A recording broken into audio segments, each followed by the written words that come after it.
Hello students. बेटा, अब तक सेट्स में हमने सबसे पहले सेट की डेफिनेशन की कि set is a well defined collection of objects और we can say that different objects. तो डिफरेंट क्यों? क्योंकि हम किसी भी ऑब्जेक्ट को वन टाइम ही कंसिडर करते हैं, तो रिपीट नहीं करते। तो जब भी सेट में लिखते हैं तो कोई एलिमेंट को एक बार ही लिखेंगे। उसके बाद हमने ये किया कि सेट को जब भी डिनोट करना है कैपिटल लेटर में डिनोट करना है, और जो उसके एलिमेंट्स को डिनोट करेंगे तो किसके साथ करेंगे? स्मॉल लेटर्स के साथ। उसके बाद हमने रिप्रेजेंटेशन ऑफ सेट की रोस्टर फॉर्म,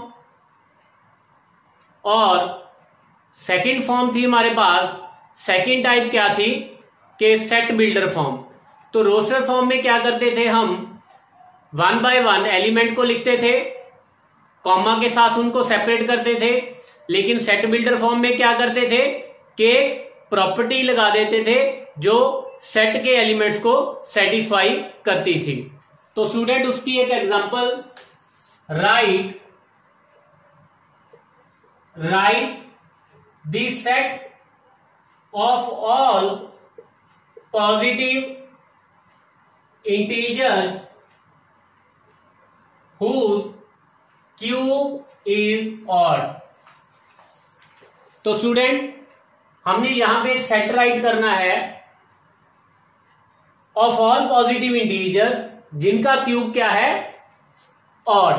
तो स्टूडेंट अगर पॉजिटिव इंटीजर्स की बात करें जिनको हम डिनोट करते हैं जेड प्लस के साथ 1, 2, 3, 4, 5, 6 एंड सो ऑन। तो अब इनमें से आपने देखना है कि कौन कौन से पॉजिटिव इंटीजर का क्यूब ऑड आता है। तो जैसे 1 का क्यूब किया तो 1, 2 का क्यूब किया तो 8, 3 का क्यूब किया तो 27, 4 का क्यूब किया तो 64, 5 का क्यूब किया तो 125 एंड सो ऑन।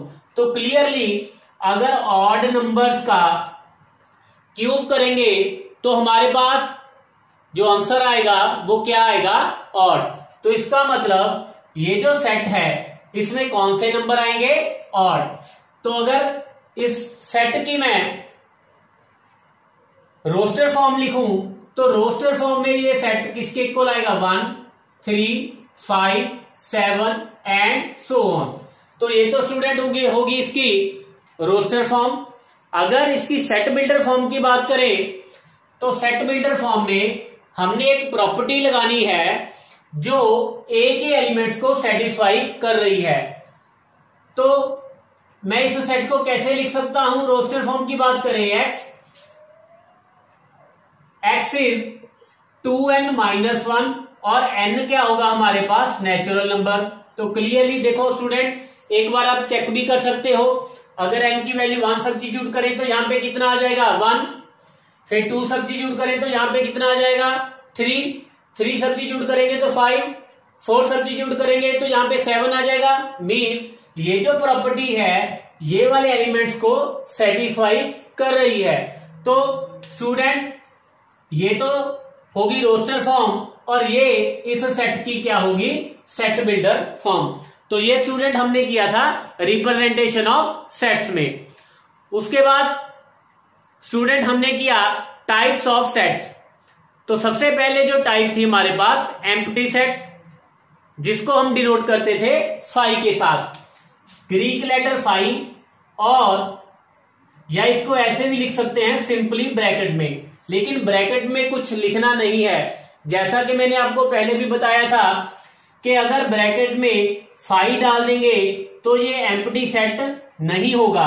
तो ये क्या बन जाएगा? ये क्या होगा? एक सेट होगा जिसका एलिमेंट क्या है? फाई। लेकिन जब भी एम्प्टी सेट लिखना है तो या तो हम सिंपलीफाई के साथ लिखेंगे और या फिर ओनली ब्रैकेट के साथ। उसके बाद स्टूडेंट हमने किया था non empty set. Non empty set क्या था कि अगर किसी सेट में मिनिमम एटलीस्ट 1 एलिमेंट हो तो उस सेट को हम क्या लिखे बोलेंगे? Non empty set. अगर तो ये एम्प्टी सेट है, अगर तो ए एम्प्टी सेट है देन हम लिखेंगे ए इज इक्वल टू 5, लेकिन अगर नॉन एम्प्टी सेट है देन हम लिखेंगे ए इज नॉन एम्प्टी। उसके बाद हमने किया सिंगलटन सेट कि जिस सेट में एक ही एलिमेंट हो, a set contains only one element, then उस सेट को क्या बोलेंगे, सिंगलटन सेट। उसके बाद हमने किया फाइनाइट सेट कि जिस सेट में फाइनाइट नंबर ऑफ एलिमेंट्स हो तो उस सेट को क्या बोलेंगे, फाइनाइट सेट। और जितने एलिमेंट होंगे वो क्या होगा, उस सेट का कार्डिनल नंबर। तो स्टूडेंट उसके बाद हमने किया इनफाइनाइट सेट। अगर कोई सेट फाइनाइट नहीं है तो वो सेट क्या बन जाएगा, इनफाइनाइट सेट। नेक्स्ट हमने किया इक्विवेलेंट सेट्स। इक्विवेलेंट सेट्स कौन से होते हैं कि अगर ए और बी दो सेट्स हैं, दोनों में नंबर ऑफ एलिमेंट सेम हो, मीन्स दोनों का कार्डिनल नंबर सेम हो, तो उन सेट्स को हम बोलेंगे इक्विवेलेंट सेट्स। जैसे अगर ए हमारे पास a, b है और b सेट कोई हमारे पास जिसमें 4, 9 है, तो इसमें भी दो एलिमेंट, a का कार्डिनल नंबर भी 2 और b का कार्डिनल नंबर भी 2। तो therefore a and b are equivalent sets। a and b are equivalent sets। Student उसके बाद हमने किया था इक्वल सेट्स।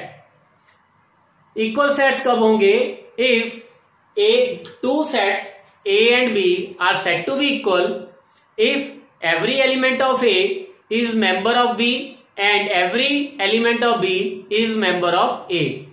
a का every element b का member हो और b का every element a का member हो, देन हम a और b को क्या बोलेंगे, इक्वल सेट्स। उसकी एक एग्जांपल की बात करें, अगर a हमारे पास 1, 2 है और b हमारे पास 2, 2, 1 है, देन b को हम a और b हमारे पास क्या आएंगे, इक्वल सेट्स।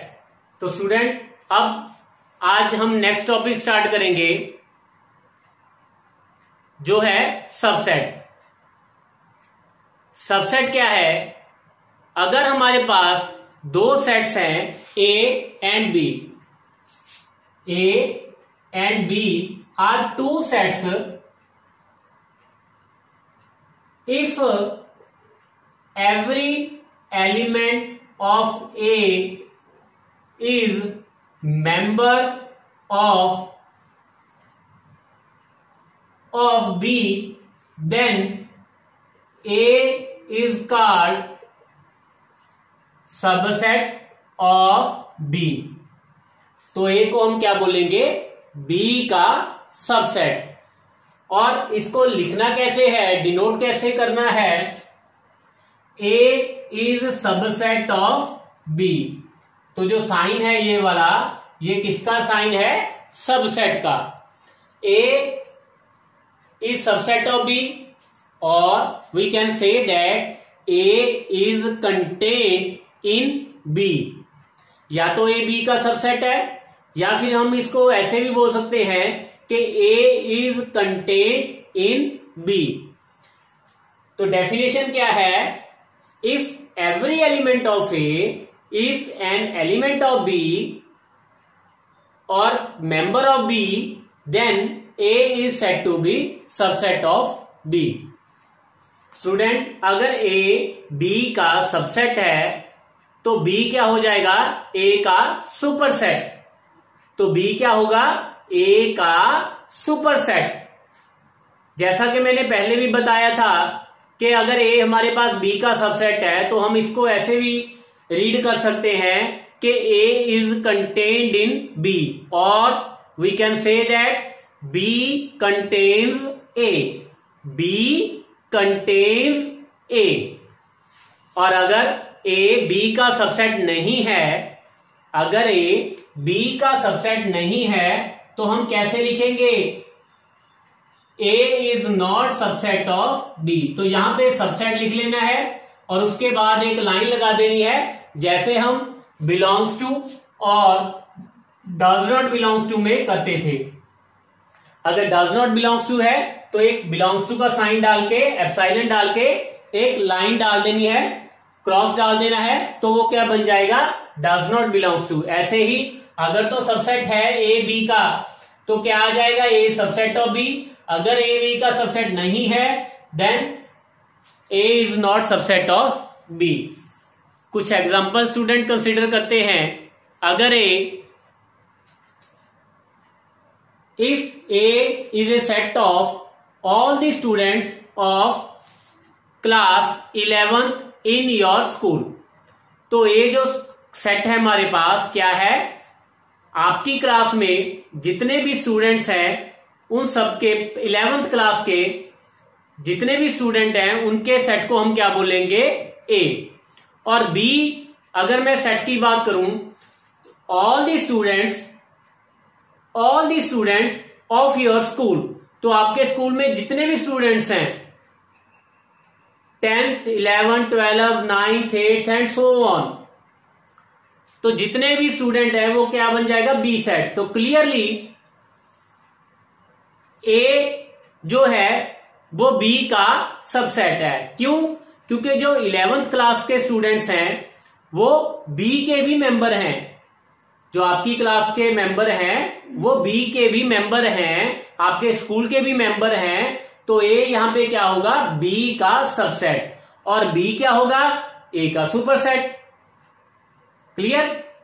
एक और एग्जांपल की बात करें, let A is the set of all things in your room, तो आपके रूम में जितनी भी चीजें हैं तो वो क्या बन जाएगा, ए सेट। और बी सेट की अगर मैं बात करूं, all the set of all things in your house, आपके घर में जितनी भी चीजें हैं तो उन सबके सेट को हम क्या बोलेंगे, बी। तो clearly A is subset of B. तो जो आपके रूम में जो सामान है वो ऑब्वियसली वो भी मेंबर होगा, किसका होगा, वो जब आप घर के सामान की लिस्ट बनाओगे तो उसमें भी आपके जो रूम में सामान पड़ा है वो भी उसमें आएगा, तो वो भी उसका मेंबर होगा। तो यहां पे ए इज सबसेट ऑफ बी। एक और एग्जांपल की बात करें स्टूडेंट, एक पी सेट कंसीडर करते हैं। जितने भी सेट्स के चैप्टर के क्वेश्चंस हैं एनसीईआरटी में, तो जितने भी सेट्स चैप्टर के क्वेश्चंस हैं एनसीईआरटी की बुक में, उन क्वेश्चंस का एक हमने सेट कंसीडर कर लिया पी, और एक मैं सेट कंसीडर कर रहा हूं क्यू। वहां पे मैंने क्या किया, सेट ऑफ ऑल क्वेश्चंस किस चैप्टर के, सेट्स के, किस बुक में से, आर डी शर्मा की बुक में। तो क्लियरली जो पी सेट है, क्योंकि जितने भी क्वेश्चन एनसीईआरटी में हैं वो आर डी शर्मा की बुक में भी होंगे, तो जहां पे पी जो है वो क्यू का सबसेट होगा।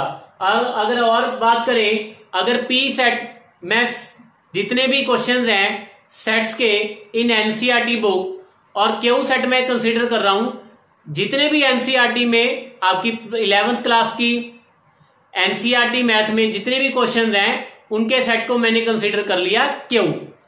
तो क्लियरली जो फर्स्ट चैप्टर के क्वेश्चंस हैं और जो क्यू सेट है जिसमें मैंने 16 चैप्टर्स के क्वेश्चन लिए हैं, तो जो पी होगा वो क्यू का सबसेट होगा।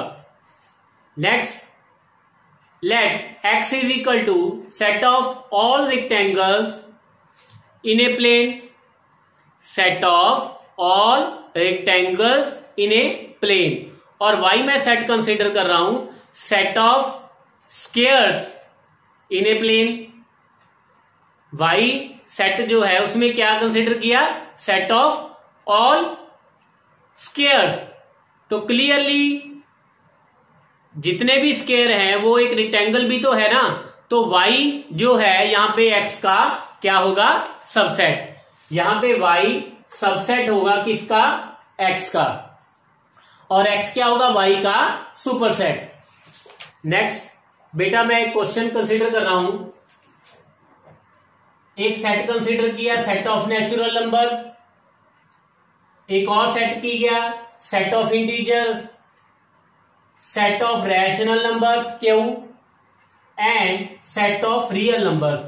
तो अगर हम एन और जेड को कंपेयर करें, नेचुरल नंबर के सेट को और सेट ऑफ इंटीजर्स को, तो क्लियरली जो एन होगा वो जेड का सबसेट होगा।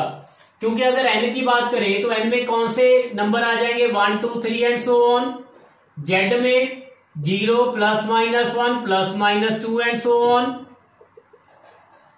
क्यू की बात करें P/Q फॉर्म के जितने भी नंबर हैं वेयर P और Q की GCD 1, Q is not equal to 0 और P और Q क्या है हमारे पास इंटीजर्स। और अगर रियल नंबर्स की बात करें तो set of all rational and irrational number, जो R है वो किससे मिलके बनता है Q और इररेशनल नंबर से। तो स्टूडेंट यहां पे N सबसेट होगा Z का, Z जो है वो सबसेट होगा Q का और Q जो है वो सबसेट होगा रियल नंबर्स का। तो ऐसे N is subset of Z, Z जो है Q का सबसेट, सबसे छोटा N Q का सबसेट, N Z का सबसेट है, Z Q का सबसेट है और Q जो है वो किसका सबसेट है R का। स्टूडेंट नेक्स्ट 2 रिमार्क लिखवा रहा हूं आपको। जैसे फर्स्ट रिमार्क है कि every set is subset of itself, every set is subset of itself means जो A अगर मेरे पास कोई सेट है तो A जो है वो A का सबसेट होगा। क्यों? क्योंकि स्टूडेंट अगर सेट की सबसेट की डेफिनेशन की बात करें तो A को हम B का सबसेट बोलेंगे अगर every element of A is an element of B। तो यहां पे अगर बात करें every element of A is also element of A, तो A जो है वो A का सबसेट होगा। एंड सेकेंड रिमार्क इज जो फाई है is subset of all sets. जो फाई है, फाई क्या है हमारे पास एम्प्टी सेट, और we can say that empty set is subset of all sets. आप कोई भी सेट ले लो, फाई जो है उस सेट का सबसेट आएगा। बेटा यहां पे एक और कंसेप्ट डिस्कस कर रहा हूं मैं आपसे। एक तो होता है सबसेट, तो अगर तो A B का सबसेट है, A subset of B, then हम इसको कैसे लिखेंगे A is subset of B। और कई बार ये भी आ जाता है A is proper subset of B। तो इसको कैसे लिखेंगे? अगर प्रॉपर सबसेट आ जाता है तो इसका मतलब ये हो गया A इज प्रॉपर सबसेट। तो इन दोनों में डिफरेंस क्या है? प्रॉपर का मतलब ये है कि A कभी भी B के इक्वल नहीं हो सकता, और यहां पे A और B इक्वल भी हो सकते हैं, क्योंकि अगर A और B इक्वल होंगे तो A भी B का सबसेट तो तब भी होगा। तो अगर तो सबसेट है तो इसका मतलब ये हो गया कि A B का प्रॉपर सेट भी हो सकता है या फिर A B के इक्वल भी हो सकता है। लेकिन इस यहां पे क्या होगा, यहां पे ओनली प्रॉपर होगा, यहां पे A और B कभी भी इक्वल नहीं आ सकते। जैसे एक एग्जांपल कंसीडर करें, A less than equal to B और एक हमारे पास है A लेस देन B। तो A less than equal to B का मतलब क्या है कि या तो A की वैल्यू B से छोटी होगी या फिर A B के इक्वल भी हो सकता है। लेकिन यहां पे क्या होगा कि A is strictly less than B। तो अगर स्टूडेंट प्रॉपर सबसेट की डेफिनेशन करें, प्रॉपर सबसेट की अगर बात करें तो प्रॉपर सबसेट में क्या होगा कि ए का एवरी एलिमेंट तो बी का मेंबर है, every element of A is member of B, लेकिन बी में कम से कम एक एलिमेंट ऐसा जरूर होगा जो बी में तो होगा लेकिन ए में नहीं होगा। जैसे मैंने स्टार्टिंग में आपसे एक एग्जांपल कंसीडर की थी, ए मैंने सेट कंसीडर किया जो क्लास 11th के स्टूडेंट हैं आपके स्कूल में, और बी मैंने सेट कंसीडर किया आपके स्कूल में जितने भी स्टूडेंट हैं उनके सेट को मैंने कंसीडर कर लिया बी। अब जो आपकी क्लास के स्टूडेंट हैं ऑब्वियसली वो स्कूल के भी स्टूडेंट हैं, तो ए तो बी का सबसेट हो गया। और बी में आपको ऐसे एलिमेंट, ऐसे स्टूडेंट जरूर मिल जाएंगे जो ए के मेंबर नहीं होंगे। जैसे क्लास 12th के स्टूडेंट, कम से कम एक स्टूडेंट तो आपको मिल जाएगा ना जो 12th में है लेकिन आपकी क्लास का मेंबर नहीं है, या 10th का स्टूडेंट कोई कंसीडर कर सकते हो। मीन्स मिनिमम वन एलिमेंट ऐसा हो, एटलीस्ट वन एलिमेंट ऐसा हो जो बी में तो है लेकिन ए में नहीं है, तो ऐसे सेट को हम बोलेंगे प्रॉपर सबसेट। नाउ कुछ क्वेश्चन डिस्कस करते हैं students. Consider the following sets. 5 A set है जिसमें एलिमेंट है 1 and 2, बी सेट में 1 4 8 और सी में क्या है 1 2 4 6 8। Insert the symbols proper subset और not proper subset between each pair of sets. तो हमने यहां पे एवरी पेयर को कंसीडर करना है कि कौन किसका प्रॉपर सबसेट है और प्रॉपर सबसेट नहीं है। तो स्टूडेंट यहां पे 1 by 1 हम कंपेयर करेंगे सेट्स को। तो सबसे पहले 5 को कंपेयर करेंगे।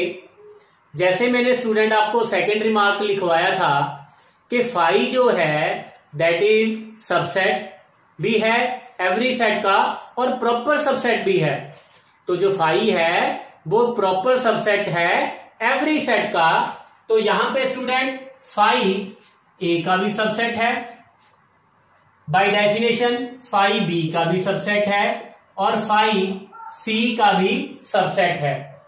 अब अगर ए की बात करें स्टूडेंट, अब ए को कंपेयर करें बी के साथ, तो ए में 1 है, 1 बी में भी है, लेकिन ए में जो 2 है वो 2 बी को बिलोंग नहीं करता, तो ए यहां पे बी का सबसेट नहीं है। और अगर बी को ए की बात करें तो यहां पे बी में 4 है लेकिन 4 ए में नहीं है, तो यहां पे बी भी ए का सबसेट नहीं है। Neither A subset of B nor B is subset of A. Means ना तो ए बी का सबसेट है प्रॉपर और ना ही बी जो है वो ए का सबसेट है। अब अगर ए और सी को कंपेयर करें तो ए का एवरी एलिमेंट सी में भी है, लेकिन सी में कम से कम एक एलिमेंट 4 ऐसा है जो सी में है लेकिन ए में नहीं है। तो देयरफॉर बाय डेफिनेशन ए जो है सी का सबसेट है। अब स्टूडेंट बी को सी के साथ अगर कंपेयर करें तो every element of B is element of C, और सी में कम से कम एक एलिमेंट 6 ऐसा है जो बी में नहीं है। तो यहां पे बी सबसेट हो जाएगा किसका, सी का। Now student next question is decide among of the following sets which are subsets of which. तो कौन किसका सबसेट है। अगर ए सेट की बात करें तो ए में क्या है, those x which satisfy this quadratic equation. तो फर्स्ट ऑफ ऑल हम क्वाड्रेटिक इक्वेशन को सॉल्व करेंगे। उसके फैक्टर हमारे पास x-2 और x-6, तो x की वैल्यू यहां से 2 और x की वैल्यू क्या आ जाएगी 4। तो स्टूडेंट अब ए सेट में कौन कौन से एलिमेंट आ गए, 2 and 6, 2 and 6।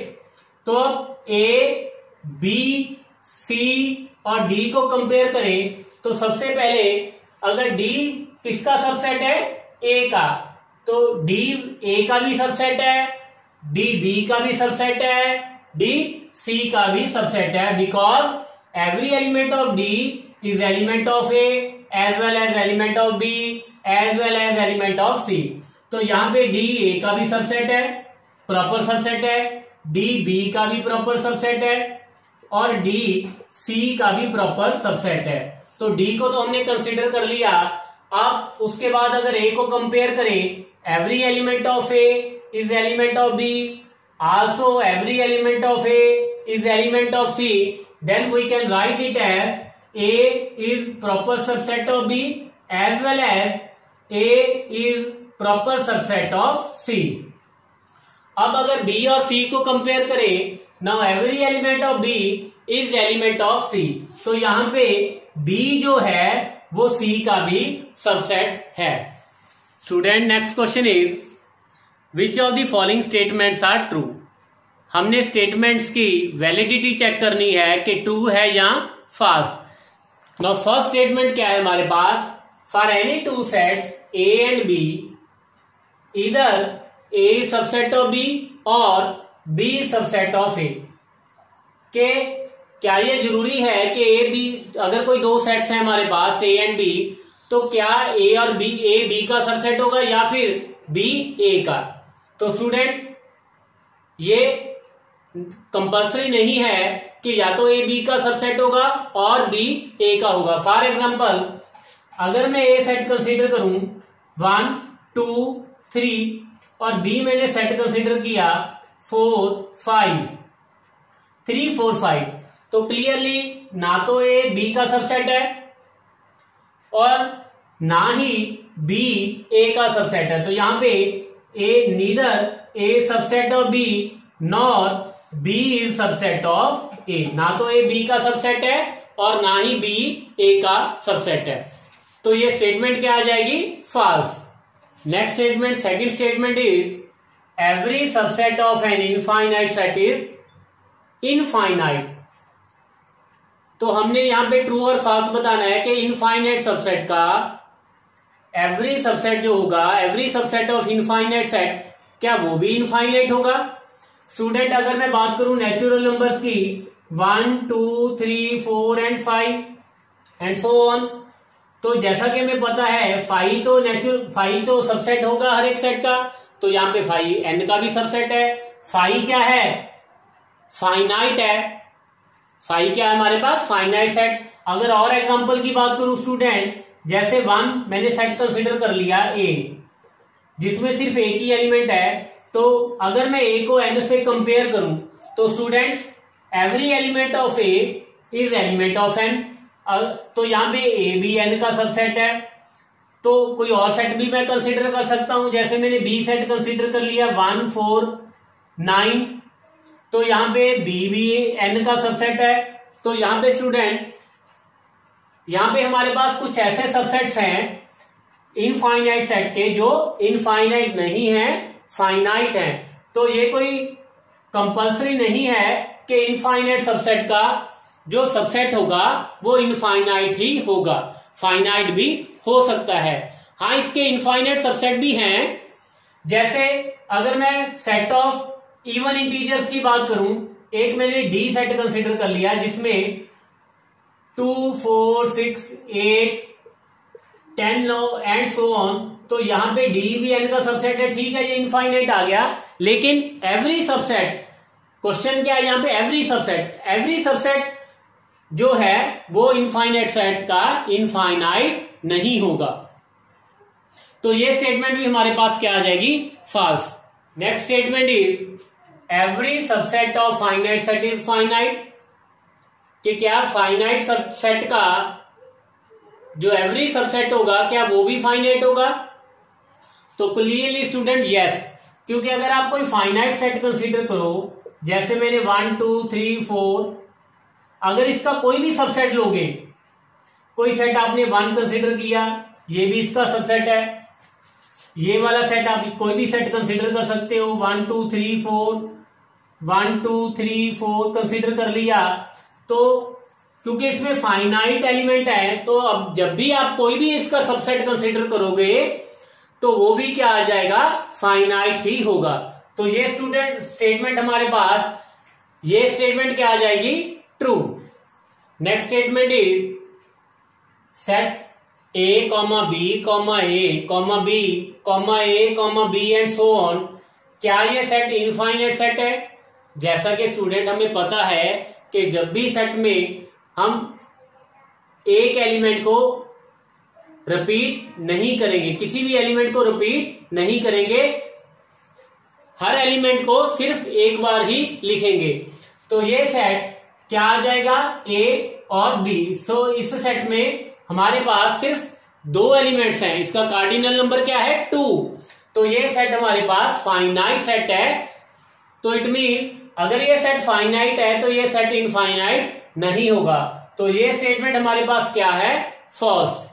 Next statement is this set containing A B C and 1 2 3 are equivalent sets. तो स्टूडेंट जब इक्वलेंट सेट्स की हमने डेफिनेशन की थी, अगर दो सेट्स का कार्डिनल नंबर सेम हो, means number of element in both sets अगर इक्वल हो नंबर ऑफ एलिमेंट्स, तो वो सेट क्या होंगे, इक्वलेंट सेट्स। तो यहां पे कितने एलिमेंट हैं, 3, और यहां पे भी कितने एलिमेंट हैं, 3। तो दोनों सेट्स का कार्डिनल नंबर क्या है, सेम, तो ये सेट्स होंगे इक्वलेंट सेट्स। तो स्टूडेंट्स आपने डेफिनेशन पे फोकस करना है। स्टूडेंट अगर डेफिनेशन क्लियर होगी तो क्वेश्चन करने में भी आपको आसानी होगी। तो आज हमने डिस्कस किया student subset of A set. तो कल बेटा नेक्स्ट टॉपिक स्टार्ट करेंगे। Thank you.